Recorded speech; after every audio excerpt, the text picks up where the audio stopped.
بسم اللہ الرحمن الرحیم۔ بسم اللہ الرحمن الرحیم۔ علم حدیث اور اصول حدیث کا آج سبق نمبر 72 ہے۔ آج کے سبق کا عنوان ہے ایک نام اور زیادہ ناموں والے راویوں کی بحث۔ آج کے سبق میں ہم ان راویوں کے بارے میں گفتگو کریں گے جس کے نام پر صرف ایک راوی ہے یا جس کے نام پر زیادہ راوی ہے۔ چنانچہ سب سے پہلے ایک اس سے متعلق ایک بحث ہے وحدان جس کو کہتے ہیں، اس کے بارے میں گفتگو کرتے ہیں۔ وحدان جن سے ایک راوی روایت کرے، تو سب سے پہلے اس کی تعریف ذکر کرتے ہیں۔ تعریف یہ ہے هم الروات الذین لم یروی عن کل واحد منهم الا راو واحد۔ یہ وہ راوی ہے جن میں سے روایت کرنے والے صرف ایک ہو، اس کو وحدان کہتے ہیں۔ تو اس علم کو اور اس فن کو محدثین مختصر بنیادی طور پر اور الگ طور پر ذکر کرتے ہیں۔ اس کی وجہ کیا ہے اور اس کا فائدہ کیا ہے؟ تو اس کے فائدے کے بارے میں لکھا ہے معرفت المجہول، مجہول العین ورد روایتہ اذا لم یکن صحابیا، جس میں مجہول العین کی پہچان ہو جاتی ہے۔ یہ آپ حضرات کو پتہ ہے، پیچھے اس کے بارے میں تفصیل گزر چکی ہے۔ ایک مجہول العین ہوتا ہے، ایک مجہول الحال۔ مجہول العین وہ راوی ہوتا ہے جس کے بارے میں نہ جرح ثابت ہو نہ تعدیل ثابت ہو اور اس سے روایت کرنے والا ایک ہو۔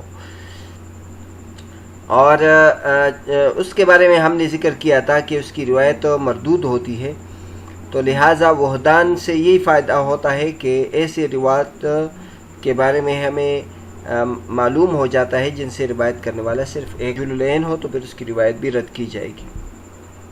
مثالیں کیا ہے؟ تو مثال صحابہ کرام میں اس کی مثال مسیب بن حزن ہے۔ ان سے روایت کرنے والے صرف ان کے بیٹے سعید ہیں۔ تو مسیب بن حزن رضی اللہ تعالیٰ عنہ صحابی ہے، ان سے صرف ایک شخص نے روایت کی ہے اور وہ ہے ان کے بیٹے سعید۔ اور تابعین میں اس کی مثال ابو العشراء ہے، جن سے روایت کرنے والے صرف حماد بن سلمہ ہیں۔ لیکن یہ اوپر ذکر کیا تھا کہ جس راوی سے روایت کرنے والے صرف ایک ہو، اگر وہ صحابی ہو تو پھر تو وہ ثقہ ہے، اور اگر ایک نقل کرنے والا ہو اور اس کی توثیق کس نے کی ہو تو بھی ایک نقل کرنے والا یہ کوئی مضر بات نہیں ہے۔ لیکن اگر اس کے بارے میں جرح بھی ثابت نہ ہو، توثیق بھی ثابت نہ ہو، اور پھر اس سے نقل کرنے والے صرف ایک ہو، تو یہ پھر قابل جرح بات ہے۔ باقی اس موضوع پر کتابیں بھی لکھی گئی ہے، جیسے المنفردات والوحدان، یہ امام مسلم رحمۃ اللہ علیہ کی کتاب ہے۔ امام مسلم رحمۃ اللہ علیہ نے اصول حدیث کے عنوان پر کتابیں لکھی ہیں، جن میں سے ایک المنفردات والوحدان ہے۔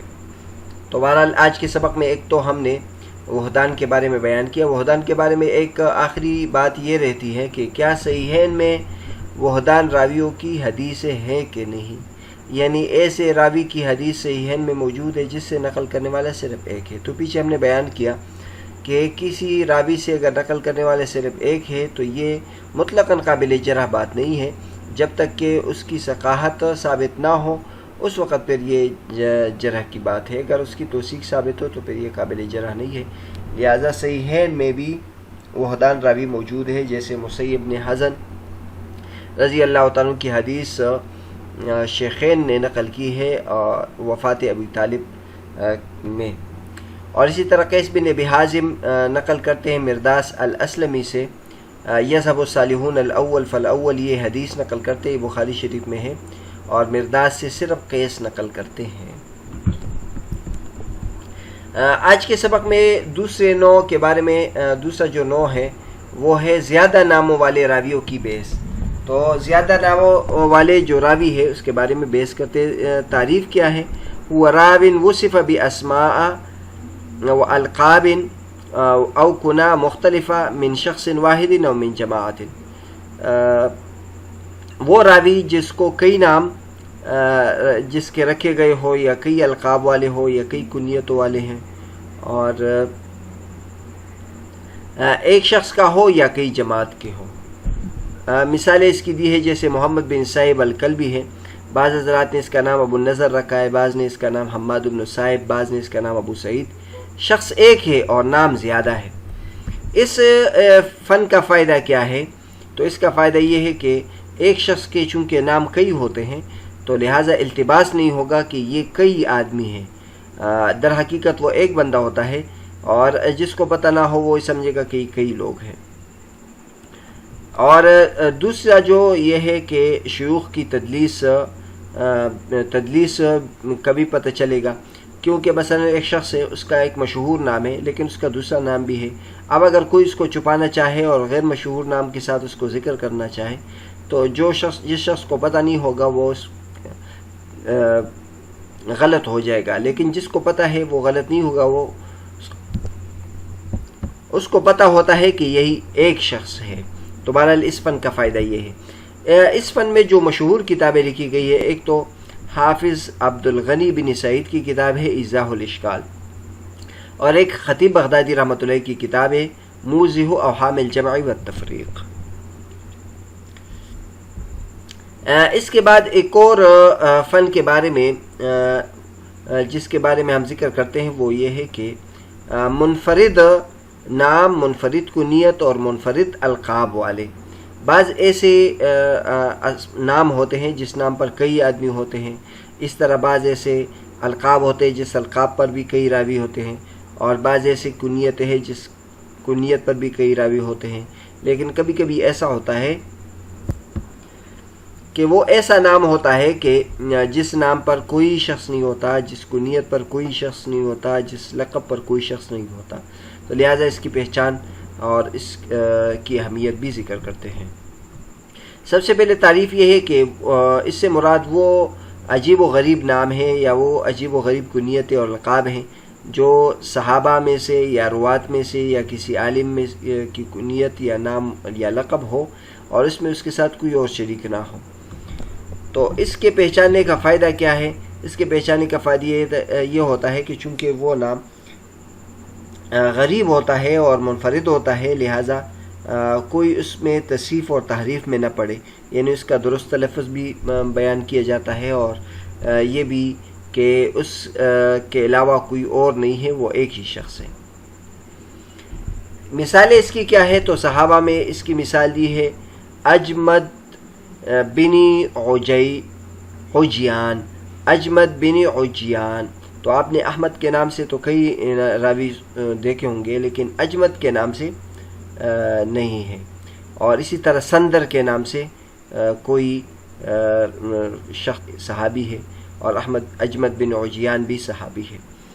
اسی طرح غیر صحابہ میں اگر ہم دیکھ لیں تو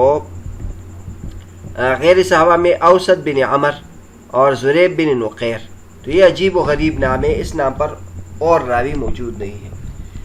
اور کنیتوں میں اگر ہم دیکھ لیں جس کنیت پہ کوئی اور شخص نہیں ہے، ابو الحمراء، یہ نبی کریم صلی اللہ علیہ وسلم کے غلام تھے، اس کا نام ہلال بن حارث تھا۔ اس طرح غیر صحابہ میں اگر ہم دیکھیں ابو العبیدین، تو اس کا نام معاویہ بن صبرہ تھا، اور اس کی جو کنیت تھی ابو العبیدین تھا۔ القاب میں ہم دیکھ لیں جو منفرد ہو تو سفینہ، یہ نبی کریم صلی اللہ علیہ وسلم کے آزاد کردہ غلام تھے، اس کا نام مہران تھا، تو سفینہ یہ لقب ہے، اور صحابہ کرام میں سے کسی اور کا لقب یہ سفینہ نہیں تھا۔ غیر صحابہ میں اگر دیکھ لیں تو مندل یہ ایک لقب ہے، اور اس کا نام عمرو بن علی الغزی ہے، غزی الکوفی ہے۔ تو بہرحال آج کے یہ اس نوع میں ہم نے وہ اسماء ذکر کیے، اس طرح وہ کنیتیں ذکر کی، وہ القاب ذکر کیے جو منفرد ہے، یعنی ایک شخص کا صرف نام ہے، یا ایک شخص کی صرف کنیت ہے، یا ایک شخص کی صرف لقب ہے۔ اس موضوع پر کتابیں کون سی لکھی گئی ہے؟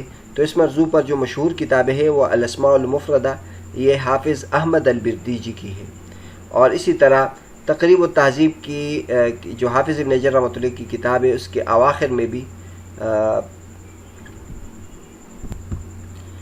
اس قسم کے روات کا ذکر ہے، اور اسی طرح تقریب التہذیب کے علاوہ جو راویوں کے حالات پر جو کتابیں لکھی گئی ہے اس میں اس قسم کے ناموں کا تذکرہ موجود ہے۔ تو بہرحال آج کا جو ہمارا سبق تھا، سبق نمبر 72، اس میں ایک تو ہم نے وحدان راویوں کا ذکر کیا، یعنی جن سے صرف ایک راوی روایت کرتا ہے۔ وحدان کی تعریف ہم نے ذکر کی، وحدان کا فائدہ ذکر کیا، وحدان کی مثالیں ذکر کی، اور اس بارے میں جو کتابیں لکھی گئی ہے اس کا ذکر کیا، اور کیا صحیحین میں وحدان کی روایت ہے کہ نہیں، تو اس کے بارے میں بھی تفصیل سے ذکر کیا۔ اس کے بعد پھر ہم نے دوسرا جو نوع ہے وہ زیادہ ناموں والے راویوں کے بارے میں بحث کی، اس کی تعریف ذکر کی، مثال ذکر کی، اس فن کا فائدہ ذکر کیا، اور اس بارے میں جو مشہور کتابیں وہ ذکر کیے۔